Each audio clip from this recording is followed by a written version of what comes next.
திரு TDS Ravichandran, AIADMK BJP கூட்டணி மீதான விமர்சனத்திற்கு இதுதான் காரணம், நாங்கள் ரொம்ப அந்த கட்சியை அந்த கட்சி நலனில் ரொம்ப கவனம் செலுத்துகிறோம் என்ற ரீதியில் தான் விசிகாவோட கருத்து. நம்ம 2-3 அமர்வுகள் கூட நம்ம இதை நம்ம விவாதித்த போது இதே பதில் தான் நமக்கு கிடைத்தது. எப்படி பார்க்குறீங்க டிடிஎஸ்? எதிர்காலத்தை சரியாக கணிக்கக்கூடிய விசிகா கணித்து தமிழகத்துக்கு சொன்னது என்னன்னா, பட்டியலினத்தவர்கள் தமிழகத்தில் முதல்வராக ஆகுவதற்கு வாய்ப்பே இல்லை. திமுகவாக இருந்தால் சாத்தியமே இல்லை. ஏன்னா அது பர்த் சர்டிஃபிகேட்டில் தான் முதலமைச்சராக முடியும். அதை உணர்ந்து கொண்டு தான் தெள்ள தெளிவாக அவங்க அந்த கூட்டணியில் இருக்காங்க. திமுகவை ஒரு தீய சக்தி அப்படின்னு அதிமுக சொல்லிடுது, அது மட்டும்தான் வேறுபாடு.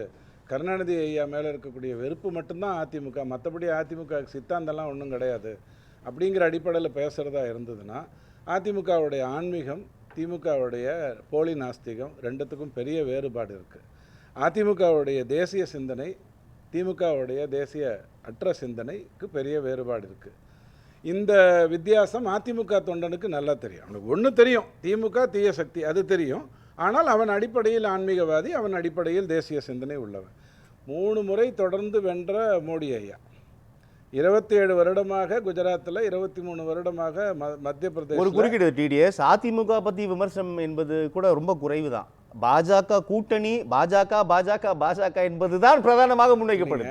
அதை கவனத்தில் வச்சு நீங்க பேச. நமக்கு சின்ன வயசுல எல்லாம் பூச்சாண்டி வர்றான்னு சொல்லி சோறு ஊட்டுவாங்க. இங்க அரிசி மூட்டையை காப்பாற்றணும்னா பூச்சாண்டி வந்துருவான்னு சொல்ற மாதிரி பிஜேபி வந்துருவான்னு மூட்டையை காப்பாற்றுறதுக்காக சொல்றது தான். இப்போ 23 வருடங்களாக அங்கே மகாராஷ்டிராவில் கிட்டத்தட்ட 3 தேர்தல்களாக தொடர்ந்து பிஜேபி வெற்றி பெற்றிருக்கு. அப்படின்னும் போது ஒரு முறை கூட 5 வருடம் ஒரு நாள் ஆட்சியில் இல்லாத திமுகவோடு கூட்டணி வைத்திருக்கிற விசிகாவுக்கு வாழ்த்துக்கள் சொல்லலாம், வேற ஒன்றும் இல்லை. ஏன்னா அவங்க பாசிட்டிவ் ரிஸ்க் எடுக்கிறாங்க. இதுக்கு மேலே பெரிய ரிஸ்க் யாரும் எடுக்க முடியாது. எப்படி இருந்தாலும் கபலீகரம் பண்ணிடுவாங்க சார்.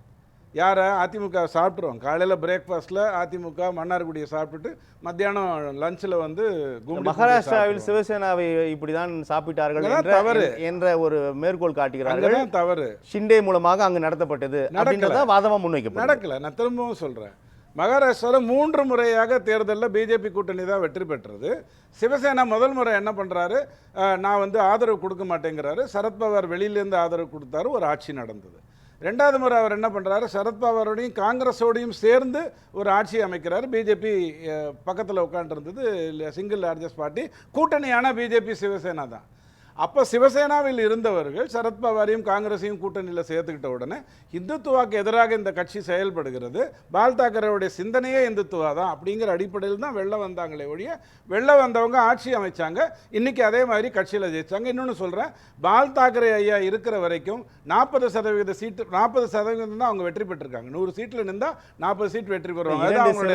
2 தேசியவாத காங்கிரஸ் உருவாக்கப்பட்டது பின்னணியில் பாஜக இருக்குது இல்லையா அப்படின்றாங்க. பாருங்க, நாம சிவசேனா பற்றி கேட்டு நான் அதை பற்றி பேசுகிறேன், பவாரை பற்றி பேசணும்னா அப்புறம் பேசிடுறேன். ஏன்னா பவார் காங்கிரஸோட என்ன பண்ணாரு, மகாராஷ்டிரா அரசியல் அதான நாம இங்கே வந்துடும். ஏன்னா விசிகா ரொம்ப சீரியஸாக அதுதான் பிரதிவாதி என்ன சொல்வீங்க, இப்போ அட்வொகேட் டு டிஎம்கேவா இப்போ இருக்கிறதே. ஏன்னா திமுகவில் பேச முடியாது, விசிகாவை வைத்து தான் எல்லா கருத்துக்களையும் சொல்லி கொண்டிருக்கு. அதனால் அவங்களையே நம்ம முன்னிறுத்துவோம். இப்போது அந்த சிவசேனா அப்படி வெளில வந்ததுக்கு பிறகு திமுக கருத்தாக நீங்கள் பார்க்குறீங்க.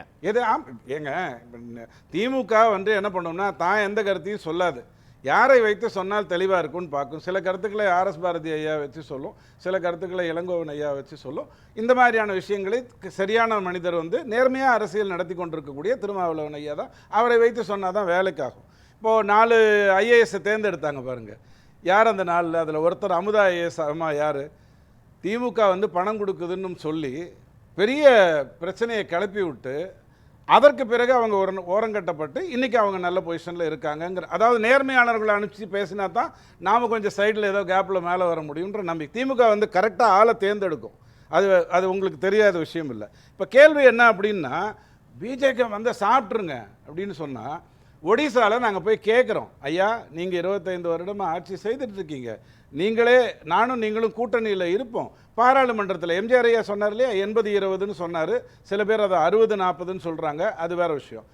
பாராளுமன்றத்தில் நான், சட்டசபையில் நீங்கன்னு ஒரு கூட்டணி வைக்கலாம்னு சொல்லும்போது அவங்க மறுதளித்தாங்க. மறுதளித்ததுனால இன்றைக்கி அவங்க எதிர்கட்சியில் உட்காந்துருக்காங்க. காங்கிரஸ் அங்கே ஓரங்கட்டப்பட்டு ரொம்ப வருடங்கள் ஆயிடுச்சு. 96 வரைக்கும் இந்தியாவில் பல இடங்களில் காங்கிரஸ் இருந்தது, பல இடங்களில் மாநில கட்சிகள் இருந்தது. 96ல் 160 சீட்டு பிஜேபிக்கு பாராளுமன்றத்தில். ஆனால் ஆட்சி அமைக்க விடலை. 13 நாள் 13 மாதம்.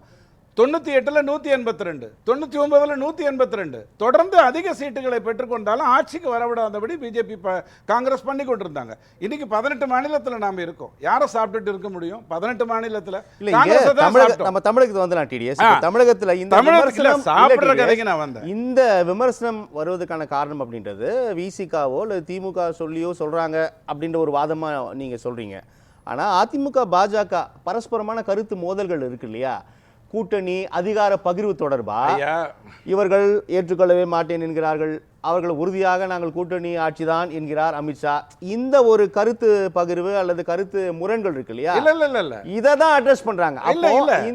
இந்த ஸ்கூப்பை கொடுக்கறதும் அவங்க தானே கிடையாது. நான் திரும்பவும் சொல்றேன், 2 விதமான லேபிள் திமுக கிட்ட இருக்கு. மத்திய அரசு திட்டங்கள் எல்லாம் ஒரு லேபிள் ஓட்டுறது, அதே மாதிரி இந்த மாதிரி பெரிய பூசல்கள் இருப்பதாக காட்டிக்கொள்வது. ஐயா காட்டிக்கொள்வதுன்னு சொல்றீங்க, அவங்க தானே சொல்றாங்க. நான் வரேன், திருமாவளவன் ஐயா சொன்னதுக்கு வரேன். உங்களுக்கு அதிர்ச்சியா இருக்கும். திருமாவளவன் ஐயா எங்க இருக்காரு? திமுக கூட்டணியில் இருக்காரு. அவர் என்ன சொல்றாரு? பாமக இருக்கும் கூட்டணிக்கு நான் வரமாட்டேங்கிறார். இது கண்டிப்பா ஸ்டாலின் ஐயாவுக்கு தான் சொல்றாரு. நீ பாமக கூட்டு வந்தீங்கன்னா நான் வெளில போயிடுவேன்னு சொல்றாரு. பிஜேபி இருக்கிற கூட்டணிக்கு நான் வரமாட்டேன்னு யாருக்கு சொல்றாரு? அதிமுக இருக்கு. ஏன் திமுக கூட்டணியில் தான் நீங்க இருக்கீங்க. ஏய் உங்க வீட்டுக்குலாம் நான் வரமாட்டேன் அப்படின்னா என்ன அர்த்தம்? உங்க வீட்டுக்கு நான் வரணும், ஆனா வாசல்ல அந்த இது இருக்குது, அதை தூக்க நிலைப்பாட்டை உறுதி செய்கிறார் அவர். திமுக பாருங்க, திமுக கூட்டணியில இருக்காரு. ஸ்டாலின் ஐயாவுக்கு அவர் சொல்லலாம், பாமக இருந்தா நான் போயிருவேன் அப்படின்னு சொல்லலாம். 4 ஓட்டுல 1 ஓட்டு என்னோடது தான், மீதி 3 ஓட்டு நீங்க எப்படியோ வாங்கிட்டு இருக்கீங்க சொல்லலாம். இதெல்லாம் விவாதத்துக்கு வராது, முரண்பாடாக பேசப்படாது. ஏன்னா அட்வொகேட் மிஸ் ஆயிடும். இவர் இருந்தால் தான் அட்வொகேட் வேலையை பார்க்க முடியும். வேற யாரும் இப்போதைக்கு பார்க்க முடியாது. வேற நல்லவர் அவங்களுக்கு இப்போதைக்கு கிடைக்கல. கேள்வி என்னன்னா, அதிமுக அதே மாதிரியே திமுக கூட்டணியில் கம்யூனிஸ்ட் ரொம்ப போல்டாக சொல்கிறாங்க, 10% கூட நீங்கள் நிறைவேற்றலை அப்படிங்கிறாங்க. அது விவாத பொருளாக மாறவே மாறாது. விவாத பொருளாக மாறணும்னா அந்த திமுகவுடைய தேர்தல் அறிக்கை எடுத்து வச்சுக்கிட்டு ஒரு பாயிண்டாக நீங்கள் பேசுனீங்கன்னு சொன்னால் 10%ங்கிறது புரிஞ்சிடும். அது விவாத பொருளாக மாறாது. இங்கே உரசிக்கலாம் என்று நினைக்கிறார்கள், விவாத பொருளாகும். சீண்டலாம் என்று யோசிக்கிறார்கள், விவாத பொருளாகும். இது திமுகவுடைய கட்டமைப்பு. எதிர்க்க யாரும் ஒன்று சேர்ந்துடக்கூடாது, எழுதி வைத்துக் கொள்ளுங்கள். திமுக அதிமுக அண்ட் பிஜேபி கூட்டணி 2023 பிரிந்ததுக்கு பிஜேபி காரணம் இல்லை. என்டிஏ தொடங்கப்பட்ட போது முதலில் இணைந்தது அதிமுக தான் 98. அதற்கு பிறகு சுப்பிரமணிய சாமி ஐயா பேச்சை கேட்டு தப்பு பண்ணதுனால டபால்னு திமுக உள்ள 14 வருடம் அங்கே தேசியில உட்கார்ந்ததை நம்ம பார்த்தோம். இந்த மாதிரி ஒரு சூழ்நிலை பேக்ரவுண்ட் இருக்கும்போது இந்த கூட்டணி சேராது. இந்த முதல்ல இவங்க என்ன சொல்லிட்டு இருந்தாங்க? அண்டர் கரண்ட்டுங்க, 2 பேரும் ஒன்று தாங்க, சும்மா கதை விடுறாங்க அப்படின்னு சொல்லிட்டு இருந்தாங்க. சேர்ந்ததுக்கு அப்புறம் என்ன சொல்றாங்க? நோ நோ நோ நோ, அங்கே தொண்டர்கள் மத்தியில் இணக்கம் இல்லை அப்படின்றாங்க. இப்போ என்ன சொல்றாங்க அப்படி சொன்னா, கூட்டணி ஆட்சியை பற்றி பேசுறாங்க. ஐயா பாமக கூட்டாட்சியை பற்றி பேசுகிறது, விசிக கூட்டாட்சியை பற்றி பேசுகிறது. விசிக 2016 மையப்பொருளாக வைத்ததே கூட்டாட்சியை தான், வேற எதையுமே. அதுக்கப்புறம் மற்ற விஷயங்கள்லாம் பேசுனதெல்லாம் முக்கியம் இல்லை. அரசியல் இன்னைக்கு பேசலாம், நாளைக்கு வேற மாற்றி பேசலாம். மையப்படுத்தி பேசியது முதல் கட்சி கூட்டாட்சி தான். நான் பல்லக்கு தூக்குவதற்காக அரசியல் கட்சியை நடத்தவில்லை, தைரியமா சொன்னவர் திருமாவளவன் ஐயா தான். ஆனால் கூட்டாட்சியை மற்றவங்களும் பேசுறாங்க. இல்லை பிஜேபி தான் கூட்டணி கேட்குது. எப்போதுமே நாம் இந்தியாவில் என்டிஏ கூட்டணி ஆட்சின்னு தான் சொல்லுவோம். காரணம் என்னன்னா, இந்த என்டிஏக்குள்ளே வந்தவங்க இருக்காங்க, போனவங்க இருக்காங்க. ஆட்சி கூட்டணி ஆட்சி என்பது வேற, அரசு என்பது வேற. ஆட்சி வேற, அரசு வேற. கழக அரசு மதசார்பற்றதான் அது பேர்.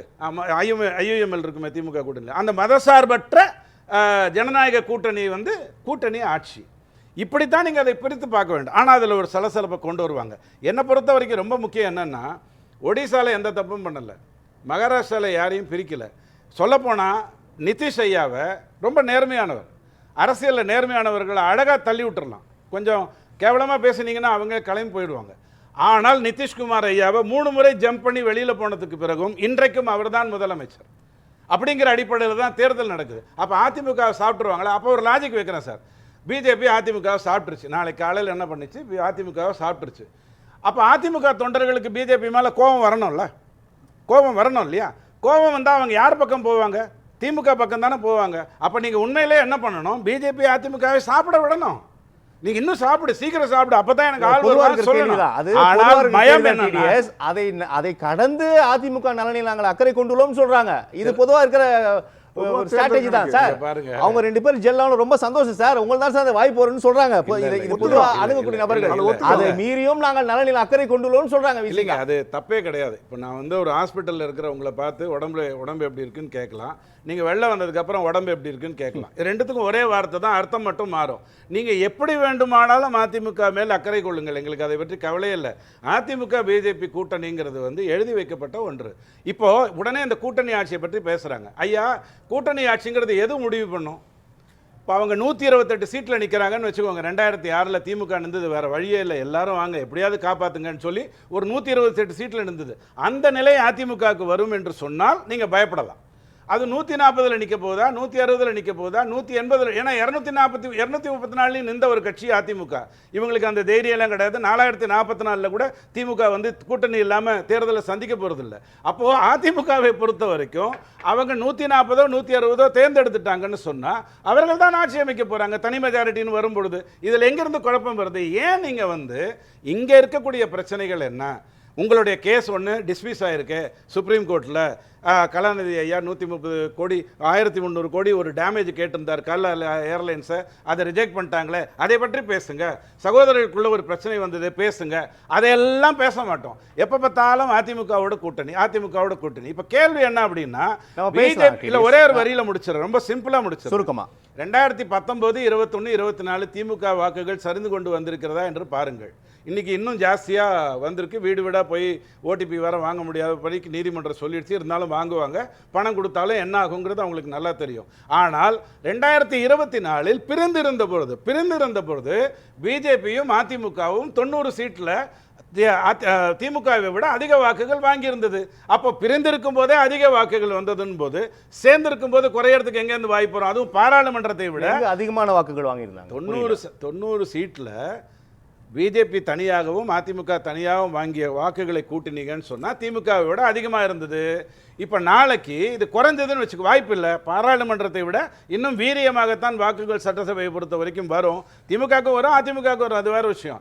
ஐயா, ஒரு பொது தொகுதியை கூட கேட்டு வாங்க முடியாத நிலையில் இருக்கும் நீங்கள் தயவு செய்து திமுகவுக்கு கொடுக்க வேண்டிய அட்வைஸ் எல்லாம் கொடுங்க, தயவு செஞ்சு கொடுங்க. பொது எம்எல்ஏ வச்சிருக்கேன். எம்எல்ஏ கேட்கல, நான் கேட்கிறேன்.